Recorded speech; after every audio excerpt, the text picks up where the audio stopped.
All right, well, good afternoon, everybody, or almost afternoon. We are here at the North Avenue Yard of the Atlanta Department of Transportation, here with several of our leadership and members of our crews, as well as around a lot of equipment and our salt and the things that help us prepare for this winter event that's to come.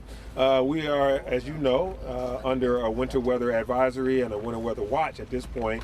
The governor has declared a state of emergency across the state of Georgia, and in the city of Atlanta, we are in that posture as well, and we're prepared. So I want to make sure that you get a few highlights of what's going on, and then I'm going to pass it on, of course, to Commissioner Cavanis of the Atlanta Department of Transportation. So a few facts. We are expecting snow and wintry mix tomorrow. How much, I can't tell you. That's media's job, and meteorologists will tell you how much, but we are preparing for what may come. And in preparation for that, earlier today, these crews have been out preparing the roads, and they'll tell you that preparation process, but they've been pre-treating the roads for us to be able to weather this storm that may come. We are also looking after our unsheltered population and those that may be experiencing homelessness. So we have our warming shelters open now through Sunday, 24 hours, for the whole duration of this period. So those are available for anyone that needs additional support. So you can go there, or you can send someone there. Of course, our 311 operations are open as well. 311 will be operating for 24 hours all the way through Sunday at midnight, at the end of Saturday, which is midnight Sunday. So they'll be open for you to make a phone call about any kind of power outages, tree down, things concerning any kind of road closures or any problems that you may see in that area. Call 311. Of course, 911 is open for any true emergencies that you may have, whether that's health emergencies, fire, etc. And so we also are going to be operating our Joint Operations Center. That's where the whole of government is together in one place. The JOC is what we call it. We'll be there from 8 p.m. tonight all the way through this entire event. And that's where all of our departments are together, from police, fire, DOT, Department of Public Works, etc. You name it, Parks and Recreation, constituent services, all of us are working, looking after our seniors, our residents, etc. Last but not least, we're gonna, you'll hear from these guys, but as we're treating the roads and as we go through this event, you need to stay off the roads, because this equipment needs to get out there and do its job. And so if you're on the roads, it's hard for them to be on the roads, or it's hard for emergency vehicles to be on the roads. So, plan your trips now so that you're not on the roads tomorrow. The city of Atlanta's, all of our operations, our buildings will be closed. Our employees will be working remotely tomorrow. So again, City of Atlanta buildings will be closed, but our employees will be working remotely tomorrow. I think the governor has said the same thing about state offices, and I also hear that Atlanta public schools are closed tomorrow, Friday, as well. So with that being said, I will now turn it over to Commissioner Cavanis, the Commissioner of ATL-DOT. Thank you, Mayor. Well, everyone, the storm is upon us come Friday. The Atlanta Department of Transportation has been working diligently over the last several months with our crews to make sure that we're prepared. Just to give an update on the equipment that we have and we're expecting to use over the storm. We have thereabouts 50 pieces of equipment currently standing by. We've had about 9 brine pieces of equipment. Upwards of 25 pieces of equipment have been in operation since 1:30 this morning. We're coordinating with the Department of Transportation and all of our APD and Atlanta Fire and Rescue partners, just to speak to some of the material that we'll be using and some of the brine material we have put on the road already. We have on hand 20,000 gallons of brine available to make sure we keep those temperatures up. But we also have 5,500 tons of salt. So we're going to get that out on the road as soon as we see precip on its way. We're going to activate our salting operations at 2 a.m. on Friday morning. So our crews are standing by and ready for that operation. We want to emphasize that 311 is available. So if you have any issues or you see debris in the road or need assistance, as the mayor mentioned, please make sure you call 311. Notify ATL is also available. We encourage you to go to www.atlantagaA.com/notify ATL to make sure that we have consistent information being exchanged from our public. But more than anything, we just want to say, if you don't have to be on the road, stay home. We want to make sure that our crews have what they need in terms of space to get the material out on the road. We have about 4,500 lane miles of roadway to cover. So between now and Sunday, we want to make sure that we have that space. If you happen to be on the road, please take it easy, be slow, and give us distance to do our work. The men and women behind this have been working diligently to make today a reality, and we just want to say, this too shall pass, so we'll see you on the other side. But in between, if you could stay in, be safe, and watch the local news forecast so you're informed. So with that, I'm going to hand it back over to the mayor, and if you see something, say something. The city of Atlanta is here to represent you, and we want to make sure that this event is a successful one. I'll make one quick and then I'll get back to him. Just making sure that everybody knows where they can get up-to-date information. Again, www.atlantagaov, and then you can also go to www.atlantagaov/notifyatl so that you can get these reminders. You can even sign up for them to come via text to you. You can also follow us on all social media, the City of Atlanta social media, Instagram, Facebook, and X, as well as ATL DOT has the same information coming out frequently so that you can know where you can get up-to-date information. Take care of the 4 Ps: people, pets, pipes, and plants. Remembering that you need to cover your pipes and let them drip as well while the temperature is cold so that we don't have pipes bursting, which is also another emergency. So with that being said, I'll take your questions. I just wanted the commissioner to clarify when he said 25 pieces of equipment have been in operation since this morning. Does that mean you're just testing things and making sure the salt from, I guess, last year hasn't damaged anything? Yeah, so at 1:30 a.m. this morning, we started our brining operations to get the temperatures up on the roadway. So we've used thereabouts 25 pieces of equipment to get that material out on the roadway. Oh, so you've already started pre-treating? Absolutely. Do you want just to follow up on that? I guess repeat those numbers. So you said you have 50 total pieces of equipment, and then there's the mention of 9 brine trucks, but then there's 25 that have been out since this morning. I guess how many brine trucks are there? We have 20 brine trucks, but total equipment 25 for the brine operation. Commissioner, can you talk about how you're rotating crews? Obviously, you have a ton of employees on them. They're operating heavy machinery. So how does overtime hours work? Yeah, thank you for that question. So considering the roadway conditions, we want to make sure that our folks are safe as well. We have crews, 200 crews or personnel employees that will be working the event. We've had 95 already activated as part of our brining operations. They'll be working around the clock starting at 2 a.m. on Saturday morning, and they'll work, Friday morning, 12-hour shifts.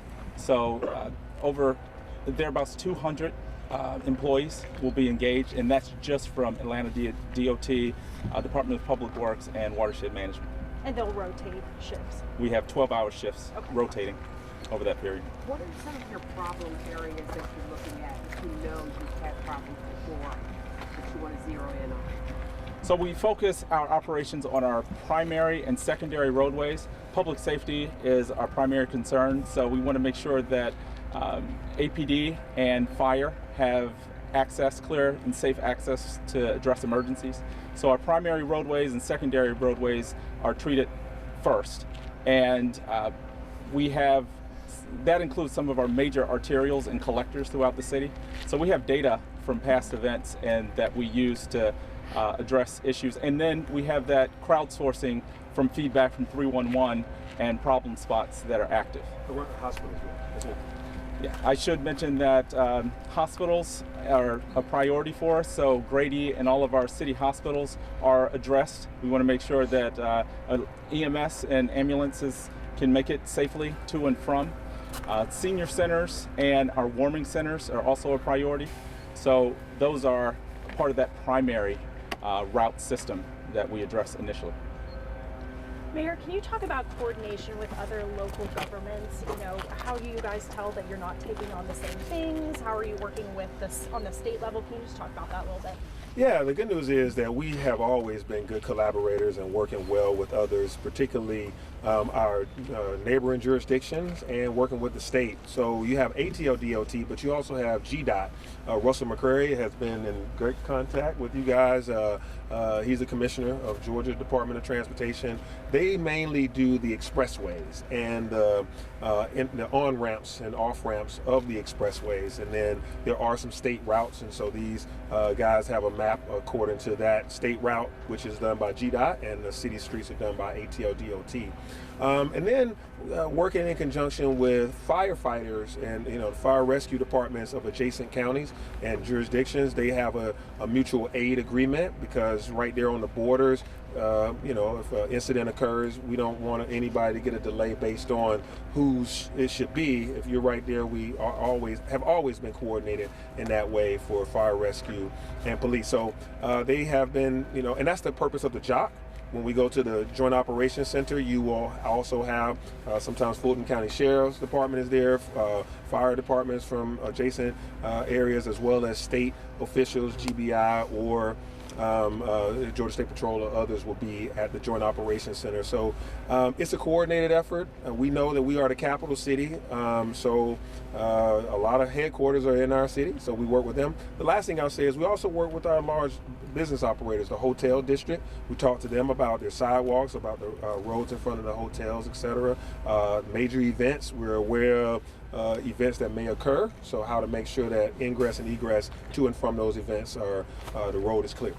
Where's your JOC Center located? It's right downtown on Prior Street. The public safety headquarters is where the Joint Operations Center takes place. Mayor, what's the plan for people experiencing homelessness if they don't go themselves? Yeah, so Ms. Burks, I would want you to kind of join it. Actually, go ahead and tell them our whole what we've been doing already and what we'll do next. Please start with your name, please. Sure. LaShondra Burks, Chief Operating Officer for the City of Atlanta. So as it relates to our homeless population, that is one that we have been working very hard on throughout the winter months. So anytime our temperatures fall below 32 degrees, for any consecutive number of hours, we open our warming centers. We start with Central, and as we need more spaces, we move to Old Adamsville Recreation Center as well as other recreation centers as we need to. And so for this particular winter event, what we know, and we've been watching the weather, is that instead of staying open overnight, we will be open consecutively starting now through Sunday at noon to make sure that our homeless population are taken care of. We have been working with Fulton County to provide transportation for our homeless individuals, and so we're making stops at certain locations, Woodruff Park, where we see large gatherings of our homeless, to try to convince them to come to the warming centers. Some people choose not to, but we work very hard with our continuum of care providers and our social workers to convince them that it is best for them to get out of the inclement weather and come to the warming center, where they can receive food. We provide 3 meals a day to them, as well as begin working with them on their medications, working with them on stable housing, any type of social services that we can provide while they're in our care at the warming centers. Thank you. You're welcome. Yeah, we have 3 of them, and they're separated men from women. Selena Butler, Central, Old Adamsville, all are open at this time. Yes. Hey, are you encouraging companies to go into a remote workflow tomorrow to keep folks off the streets? Yeah, that's a good question. We try to lead by example. If you have the ability to work from home, it's a wise idea to work from home. We know some businesses are essential services, so you have employees that need to be out and about, and some people may consider their operations critical. We want you to be wise and make decisions, because if the schools are closed, then somebody needs to be at home with the children, right? So we want you to make that decision too, obviously. And if City Hall has decided to close, the governor's offices are closed, I think Fulton County offices have decided to close. So you're looking at a substantial amount of people that's giving you the indication that working from home is a good idea. We have a lot of people that that's why we're letting you know today, so you can take your laptop home today, so you can work tomorrow remotely, as the City of Atlanta employees are still working. They're just working remotely, utilizing technology. Got time for one more. Is the preparation for this winter event any different than in the last several years, or do we think we handled recent events well and it's returned to that same playbook? Yeah, this is, last year we had a threat of snow, and we came out and we were very prepared, and we didn't get much of it. It was only some flurries, and we didn't get much. And then all the northerners and everybody said, "Oh, y'all don't know what real snow is." But we take every instance seriously, as though it could be major. We don't want to be on the wrong side of making a decision for people's safety. So whatever may come tomorrow, we want to be as ready for it. If it's minimal, if it's a quarter inch, half inch, or more of snow, we want to be ready. These people have been training and preparing more than just this week for this. They've been training throughout the year. We do tabletops. Well, the mayor's office of emergency preparedness gets us ready. We are on about a 3 to 4 hour cadence where every single commissioner, department head, all of us are on a call every 3 or 4 hours going over where are you now, what's taking place. So our preparedness is now so in sync. And it's similar to all other events that we may have, that's whether it's in the summer, whether it's in the winter. We are a government that's really operating on all cylinders in terms of our coordination and communication.